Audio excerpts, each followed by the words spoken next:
I would like to invite one of our gold sponsors, Mrs. Odiri Erewa-Meggison. She is the Corporate and Regulatory Affairs Director of British American Tobacco, and she will be sharing with us how they're doing with sustainability and how the alignment with this project is going to work out. Please celebrate her, clap for her as she steps up here. Thank you. Thank you very much.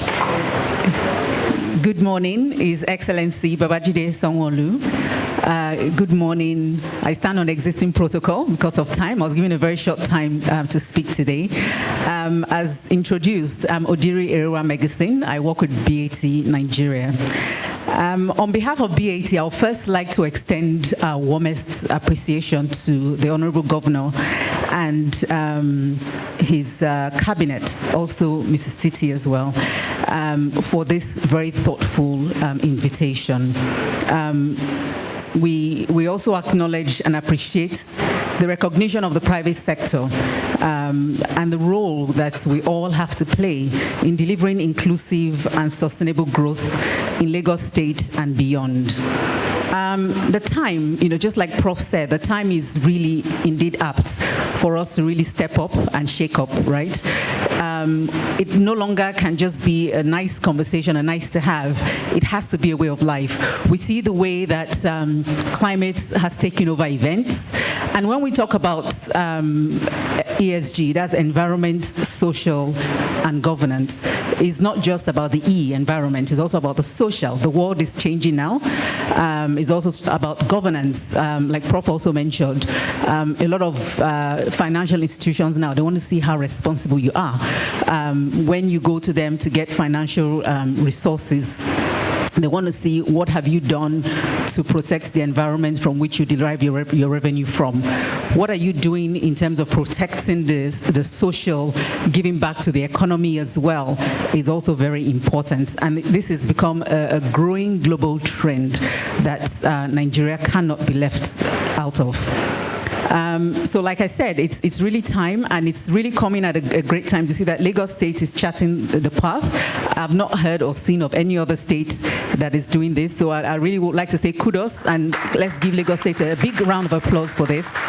Because I think everything starts with awareness, right? We're all here, we're all being informed, and we go back to our ecosystems and we spread the news. Gentlemen of the press, you also have a big role to play in terms of making sure that we cascade and communicate this and get more people really involved in this, right? So when we talk about climate responsibility, green innovation, and social equity, are not just urgent issues, but are imperative for both the public and the private sector. So a lot of us here in the private sector, we are playing our own bit of the quarter, and there has to be the partnership between the private and the public sector. And I'm very happy to see that the Honorable is here, because the right policies have to be formed that would actually help to move this forward. We all know that climate change is a big challenge. We see what has happened in Nigeria even in the last 12 months, right? In terms of the changes that are coming very fast. It's no longer far away. It's really come home to roost, right? So it poses serious risks to our economy, and we can't ignore it any longer. Our infrastructure and our very existence, also the future for our children as well, is at risk. Tackling climate change is therefore not just about the environment, it's also key for social economic development.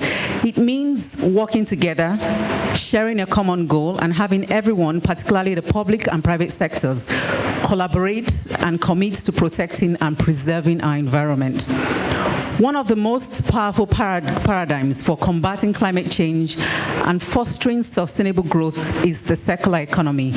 Moving beyond the traditional take, make, dispose linear model, A circular economy aims to stretch the use of limited resources for the longest possible time, extract the maximum value from them whilst in use, and then to recover and regenerate products and materials at the end of each life cycle. I was very glad when I came in this morning and I saw that there were not really no programs around, so that's really walking the talk to make sure that we are actually, being very serious and deliberate about what we say we're trying to do. And I also see that people don't really move around with business cards any longer. You move to the e-system card. So it's every little way we can all play a role in sustaining the environment is important here. At BAT, we believe that businesses have a very significant role to play in forging a sustainable future. Our long-term success is inextricably linked to the health of the planet and the well-being of communities in which we operate.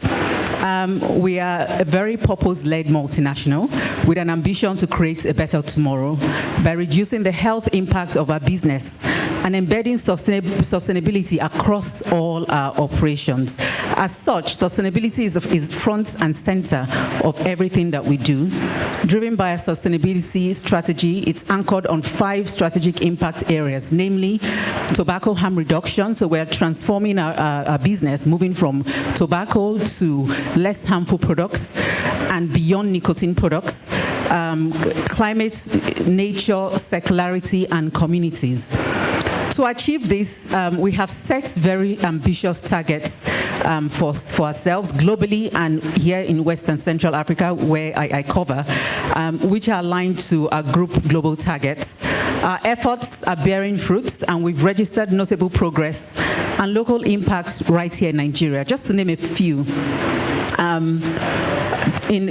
As of 2024, all our operational sites have achieved zero waste sent to landfill, so we no longer waste anything that we produce. We've partnered with a lot of small businesses to recycle products. We have recycled 30% of the water used in our manufacturing processes since inception. We are on track to achieving 100% renewable electricity across Nigeria operations by 2030. Our factory is a big testament to this. We've gone off diesel totally. We generate our energy. We have solar plants. So we are really leading the pathway in this regard. Our facilities have maintained zero lost time incident records since 2021. So meaning when our employees come to work, we don't lose anybody. Everyone goes back home to their family, and this has been maintained since 2021. Women are also very dear to us. Women make up 36% of the management. 38% of women are in senior leadership positions. Like I said, we're multinational. We operate in over 150 countries globally. And in West Africa, you have women running a multinational business in Nigeria. So that's a phenomenal feat for this company. This reflects our commitment to gender diversity. At BAT as well, our goal is to take a leading role in tackling the biggest global issues in sustainability. To this end, and to demonstrate our walking the talk beyond the targets we've set for ourselves, we convened and partnered over 2 years, this will be the 3rd year now, a private sector ESG forum across Pan-Africa. I think Ms. Titi joined us last year. And in this forum, we have not just private sector, we also have the government as well. We have other countries, Cameroon, Kenya, South Africa, joining us, and this is growing. And really what we are trying to do is that we want to showcase best practices. We use ourselves and similar companies like ourselves. The bank, Stanbic IBTC is with us as well, and to name just a few, to demonstrate how we are really driving sustainability, bridging knowledge gaps, fostering collaborations, and empowering young professionals interested in mastering and advancing sustainability. Now, part of one of the things we signed on this year is we believe that it's not just about the corporates, we also have to build the leaders for tomorrow. So part of this, we came up with a young professional fellowship. I think Tosi Oshodi, who works with you guys in Lagos State, she's one of my mentees. Yes, Oshibodo, yes, she's one of my mentees, and She's one of the beneficiaries from this young professional fellowship. What it is a mentorship initiative currently guiding selected participants through a 6-month program with the hope that we'll be able to give them some internship. We want to expand their knowledge breadth in the sustainability area and help them to play it forward. Now, this initiative was conceived in response to evident shortage of qualified sustainability professionals with the goal of nurturing a new generation of experts equipped to lead in this critical space, as well as giving them a voice. We believe that this kind of ecosystem thinking, where sustainability is not a compliance requirement, but a collaborative growth model, will define Nigeria's industrial transformation. Through the forum, we're embedding private consciousness, social equity, and governance transparency into the core business operations of Nigeria. So we challenge private sector members here to join this train. Lagos State is charting this forward with us. I think that we can really take this to the next level across Africa and really put Nigeria on the map in terms of driving sustainability well into the future. These efforts reinforce our dedication to championing responsible businesses. The partnership also exemplifies our shared commitments and values with Lagos State government to promoting sustainable development and advancing best practices.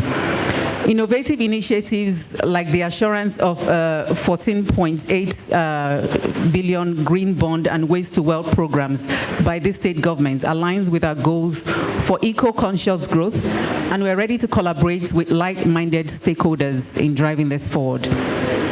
So let me close with these thoughts. We believe that the future for manufacturing is green, inclusive, and digitally intelligent. We are very proud to be part of shaping that future from right here in Nigeria. We want to thank you very much again for the opportunity to be here.